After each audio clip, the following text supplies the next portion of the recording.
విజ్ఞాన్ గారు ఏదైతే అల్లు అర్జున్ గారి ఇష్యూ నడుస్తుందో వాట్ ఎవర్ రీజన్స్ అది ఎవరు తప్ప ప్రభుత్వం తప్ప పోలీసులు తప్ప లేకపోతే అల్లు అర్జున్ తప్ప ఇంకోటి అక్కడ ఉన్న ఫ్యాన్స్ తప్ప ఏం తప్ప ఎవరు తప్ప అనేది ఇప్పుడు కోర్టు పరిధిలో ఉంది కాబట్టి కోర్టు చూసుకునేది తీర్పు వచ్చేదాకా మేము వెయిట్ చేయాలి.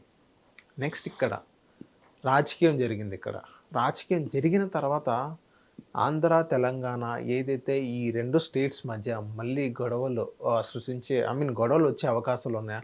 కొంతమంది leaders, I don't want to mention their name, so వాళ్ళు కూడా గొడవలు పెట్టే విధానంగా మాట్లాడుతున్నారు. మీకేమనిపించింది విజ్ఞాన్ గారు? ఒక తెలుగు వాళ్ళు అయ్యండి, ఈవెన్ రాష్ట్రంగా విడిపోయాడే తప్ప అయితే తెలుగు వాళ్ళు రాకపోకలు బాగానే ఉన్నాయి. బోనాలు ఏదైతే బతుకమ్మకి ఆంధ్ర నుంచి ఇక్కడికి వస్తారు, సంక్రాంతికి తెలంగాణ నుంచి ఆంధ్రాకి వెళ్తారు, ఇద్దరు బాగానే కలిసి ఉన్నారు. ఈ స్టేట్స్ వల్ల, ఈ స్టేట్ ఆంధ్ర తెలంగాణ ఒక స్టేట్ వల్ల గొడవలు పెడుతున్నారని కొంతమంది చెప్తున్నారు. మాటల్లో కూడా అలాగే మనం పోర్ట్రేట్ అవుతున్నాయి. మీరేమంటారు విజ్ఞాన్ గారు? ఈ గొడవలు ఎక్కడ స్టార్ట్ అయ్యాయి అంటే దాన్ని మూలం వెతికితే నిన్న ఆ ఏసీపీ గారు ఎవరైతే ఉన్నారో ఆయన నీ ఆధార్ కార్డు ఎక్కడుంది, నీ అడ్రస్ ఏంటి అన్నట్లుగా మాట్లాడాడు. అప్పుడు వీళ్ళు ఏం చేశారంటే అల్లు అర్జున్ పుట్టింది ఎక్కడ, వాళ్ళ మూలాలు ఎక్కడివి, వాళ్ళ నాన్నగారు వీళ్ళందరూ ఎక్కడి వాళ్ళు, అసలు అల్లు రామలింగ ఎక్కడి వాళ్ళు వెతకడం స్టార్ట్ చేశారు. ఓహో వీళ్ళంతా పలానా వాళ్ళ అక్కడోళ్ళ అని చెప్పంగానే ఆంధ్ర వాళ్ళు ఏం చేశారంటే మా ఆంధ్ర ఆయనకి తెలంగాణలో అవమానం జరిగింది అన్నట్లుగా వీళ్ళు పోస్టులు పెడుతున్నారు. వాళ్ళు ఏంటంటే మీ ఆంధ్ర వాళ్ళే మా తెలంగాణకు వచ్చి ఇక్కడ పెంట చేసి పెట్టాడు, అందుకే తెలంగాణలో ఒక అమ్మాయి ప్రాణం పోయిందని వీళ్ళు పెడుతున్నారు. ఇది కాస్త సోషల్ మీడియా వేదికలో కొంచెం ఒక టైప్ ఆఫ్ ఘర్షణ వాతావరణం అయితే అయింది, నేను చూశాను. కాకపోతే ఏంటంటే ఇప్పుడున్న పరిస్థితిలో అందరూ కూడా వెల్ ఎడ్యుకేటెడ్, ఎవ్వరు కూడా అట్లా ఆంధ్ర తెలంగాణ గొడవలు పడతారని అయితే నేను అనుకోను. బేసికలీ అందరూ కూడా ఎడ్యుకేటెడే, అందరికి కూడా అన్నీ తెలుసు.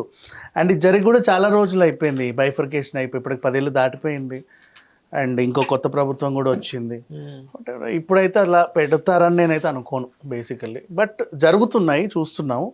ఎవరో కొంతమంది ఉంటారు అలా, దానివల్ల ఇంత పెద్ద ఇదైతే అవ్వదు. ఎందుకంటే అక్కడ ఉంది చంద్రబాబు నాయుడు గారు, ఆయన ఉమ్మడి ఆంధ్రప్రదేశ్కి ముఖ్యమంత్రిగా ఉన్నారు, 10 years వరకు ఉన్నారు. ఇప్పుడు బైఫర్కేషన్ తర్వాత కూడా ముఖ్యమంత్రిగా ఉన్నారు. సో ఇలాంటి పరిణామాలు జరిగే ఆస్కారం అయితే లేదు. ఈవెన్ రేవంత్ రెడ్డి గారు, అవును, ఆయన ఉమ్మడి ఆంధ్రప్రదేశ్ ఉన్నప్పటి నుంచి ఉన్న నేత, ఇప్పుడు కొత్తగా పుట్టుకురాల. సో తనకు కూడా అన్నీ తెలుసు కాబట్టి ఇట్లాంటివి అయితే, అండ్ వాళ్ళ మధ్య కూడా ఒక సఖ్యత ఉంది కాబట్టి 100% అవ్వదు నన్ను అడిగితే. ఓకే, మరి ఎందుకు ఈ టైప్ ఆఫ్ చిచ్చు పెడుతున్నారు అంటారు? ఉంటారు జనాలు, కామన్గా ఉంటారు. ఇప్పుడు అంతెందుకు మాది అని కొంతమంది ఉంటారు సోషల్ మీడియాలో, వాళ్ళు చేసే చర్చలే కానీ దానివల్ల పెద్ద పరిణామాలు అయితే ఉండవు 100%. హిట్ టీవీ యాప్ ని డౌన్లోడ్ చేసుకోండి. ఇందులో short news, live news, entertainment movies అన్ని అవైలబుల్ గా ఉన్నాయి. Please download Hit TV app. Hit TV app. Hit TV యాప్ని ఫ్రీగా డౌన్లోడ్ చేసుకోండి.